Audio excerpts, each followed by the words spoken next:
त्यावेळी विशाळगडाकडे गेले त्यावेळी इथून 47 किलोमीटर धाव घेऊन स्वराज्यासाठी ज्यांनी लढा दिला त्या अनमोल अशा रत्नांचा पुतळा पाहायला मिळतो। वीररत्न बाजीप्रभू आनंदराव देशपांडे यांचा उजव्या हाताला पुतळा। यांनी ज्यावेळी लढाई केली त्यावेळी यांचं वय होतं 55 आणि 55व्या वर्षी 16 तास धाव घेऊन अवघे 4.5 तास लढत उभे राहिले। कारण आमच्यासारखे लाख आज मेले तरी चालतील पण उद्या तुमच्यासारखा राजा राज करत आमच्या आया बहिणींचं संरक्षण होणार आहे।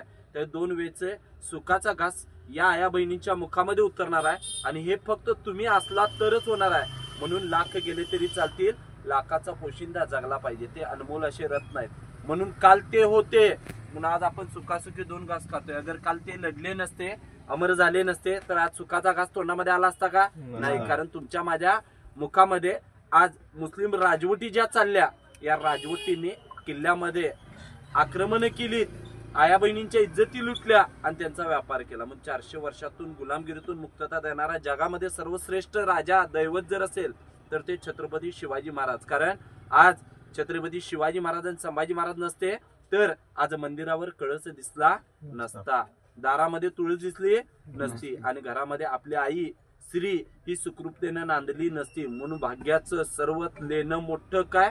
छत्रपती शिवाजी महाराज। बोलो छत्रपती शिवाजी महाराज की जय। भवानी जय शिवाजी।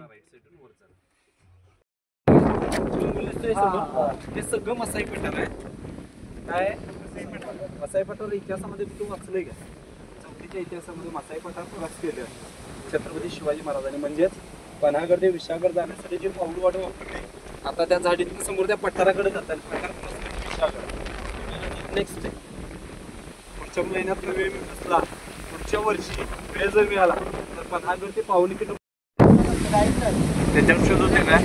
लेदरची जोडी होती, जोडी वापरू शकत नाही पावसाळ्यामध्ये, चिखलामध्ये वापरू शकत नाही।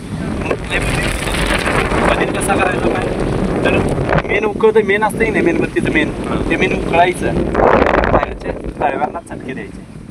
त्याने काय झालं पायाच्या तळ्यातली सेन्सिटिव्हिटी जळते आणि सेन्सिटिव्हिटी जळल्यामध्ये पाय कुठे ठेवलाय काय कळत नाही।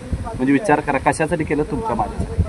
म्हणजे ते मार्ग आहे तो राजदिंडी मार्ग। आता खाली उतरला समोर मसाईचा पठार। आता इकडे समोर सरळ बघा या रेषेत या कॉर्नरला बरोबर समोर असे यू शेप मध्ये एक नदीचं पाणी रिफ्लेक्ट झालेलं दिसतं बघा, दिसतं का? 28 किलोमीटरवर बघायला लागला तुम्ही। किती? 28 किलोमीटर आहे वारणा। वारणा म्हणजे काय? थोडक्यात पुणा म्हणजे पुण्याचं पुरातन नाव काय?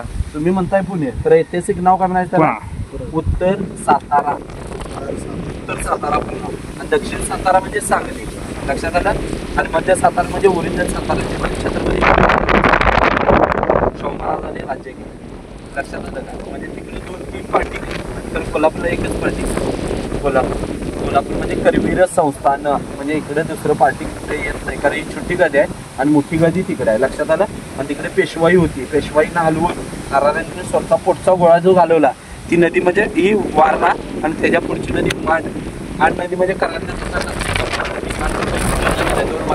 झालेलं युद्ध आणि किल्ल्याला टेवणी करता अशी बुरुज किती आहेत तर 85 बुरुज आहेत। किती बुरुज आहेत?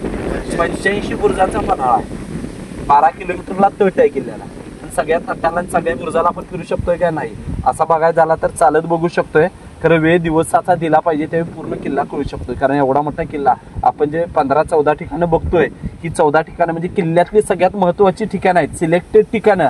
जसं की आपण घरातनं निघाले की इथपर्यंत दिवस सिलेक्टेड ठिकाणं बघत होते, प्रत्येक गाव बघू शकत नाही तसा पन्हाळ्यातल्या पॉईंट आपण पद्धतीने बघतोय। आता शेजारी इथं बुरुज आहे, याच्या पलीकडे इथं पडलेल्या अवस्थेमध्ये हा बुरुज आहे, इथं पुढे त्या हॉटेलच्या पलीकडे बुरुज आहे, त्याच्या पलीकडे बुरुज आहे। अशा किल्ल्याला टोटली 85 बुरुज, त्यातला एक बुरुज दूधतोंडी बुरुज। एक तोंड आहे, 2 तोंड आहे। दूधतोंडी बुरुज या ठिकाणी पनिश म्हणजे तोफ असायची, तोफेवरून पनिश केलं जायचं, तोफेच्या तोंडी बांधून उडवायचं। कडेलोट पन्हाळा किल्ल्याला होत नव्हता। आलं लक्षात? ज्यांना फोटो घ्यायचे त्यांनी फोटो घ्या।